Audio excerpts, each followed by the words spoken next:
انما حرم علیکم المیتۃ والدم ولحم الخنزیر وما اہل لغیر اللہ بہ، اللہ نے تم پر مردار اور خون اور خنزیر کا گوشت اور وہ جس کے ذبح کرتے وقت اللہ کے سوا کسی اور کا نام پکارا گیا سب حرام کر دیا ہے۔ پھر جو مجبور ہو کر کھا لے، اس حال میں کہ نہ خواہش سے کھا رہا ہو اور نہ حد سے بڑھ رہا ہو، تو بے شک اللہ بخشنے والا مہربان ہے۔ یعنی فرمایا کہ تم جو چیزیں حرام قرار دیتے ہو ان میں صرف 4 چیزیں حرام، یہ نہیں کہ 4 کے علاوہ حرام ہی کچھ نہیں ہے، ورنہ اس آیت کے اندر تو نہ کتے کا بیان ہے نہ ہاتھی کا بیان ہے، حالانکہ ان کا کھانا بھی حرام ہے۔ یہاں اصل مقصود یہ ہے کہ کفار نے اپنی جو فہرست حرام چیزوں کی بیان کی، اللہ تعالیٰ نے فرمایا کہ اس میں سے صرف یہ 4 چیزیں حرام ہیں، اس کے علاوہ جو چیزیں تم اپنی طرف سے حرام قرار دیتے ہو وہ حرام نہیں۔ چنانچہ فرمایا وہ کیا ہے؟ نمبر 1 مردار، یعنی جو جانور خود بخود مر جاتا ہے یا اللہ کے نام پر جس کو ذبح نہیں کیا جاتا وہ بھی مردار کے حکم میں ہے۔ تو فرمایا کہ مردار حرام ہے، خون حرام ہے، خنزیر کا گوشت حرام ہے، اور جس جانور کو غیر اللہ کے نام پہ ذبح کیا جائے وہ بھی حرام۔ غیر اللہ کے نام پہ یعنی جیسے بت کے نام پہ ذبح کر دیا، ذبح کرتے وقت ہم تو پڑھتے ہیں نا بسم اللہ اللہ اکبر،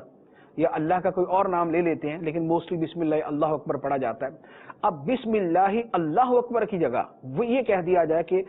فلاں بت کے نام پہ ذبح کرتا ہوں یا اللہ اور فلاں بت کے نام پہ ذبح کرتا ہوں، یہ جو کہنا ہے یہ ہے غیر اللہ کے نام پہ ذبح کر دینا۔ تو جس جانور کے ذبح کے وقت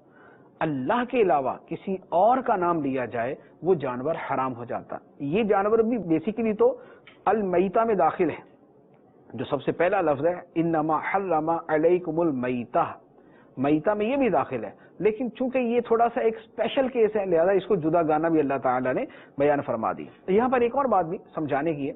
وہ یہ ہے کہ جانور صرف وہ حرام ہے جس کے ذبح میں اللہ کے علاوہ کسی اور کا نام لیا جائے، ورنہ زندگی کے اندر تو جیسے ہر بندہ بولتا ہے یہ میرا جانور ہے، یہ تمہارا جانور ہے، بھئی یہ بکرا کس کا ہے، یہ فلاں کا ہے، یہ گائے کس کی ہے، یہ فلاں شخص کی ہے، اچھا یہ جانور کس کا ہے، یہ قربانی کا جانور ہے، تو قربانی جو ہے وہ قربانی کا لفظ جو ہے وہ اللہ تو نہیں، یہ قربانی کا جانور ہے، یہ ولیمے کا گوشت ہے، تو یہ ولیمے کا بکرا ہے، یہ ولیمے کے لیے گائے لی ہے۔ تو یہ جو زندگی میں نام بولے جاتے ہیں اس کی وجہ سے جانور پر کوئی فرق نہیں پڑتا۔ اصل معاملہ ہے جب ذبح کیا جائے تو ذبح کے وقت اللہ کے علاوہ کسی اور کا نام لیا جائے۔ اب اسی تفصیل سے یہ بھی سمجھ لیں کہ اب زندگی کے اندر ایک جیسے بکرا ہے، اس بکرے کے بارے میں یہ ہے کہ جی یہ 11ویں شریف کا بکرا ہے، یہ غوث پاک رضی اللہ تعالی عنہ کے نام کا بکرا ہے۔ اب غوث پاک رضی اللہ تعالیٰ عنہ کے نام کا اگر بکرا کہیں گے تو اس میں کوئی حرج نہیں۔ کیوں؟ اس لیے کہ ہم جو یہ نام لیتے ہیں یہ اس کی زندگی میں لیتے ہیں، ذبح کے وقت نہیں کہتے کہ غوث آدم کے نام پہ ذبح کیا، شیخ عبد القادر جیلانی کے نام پہ ذبح کیا، داتا صاحب کے نام پہ ذبح کیا۔ یہ اگر کوئی کرے گا تو جانور حرام،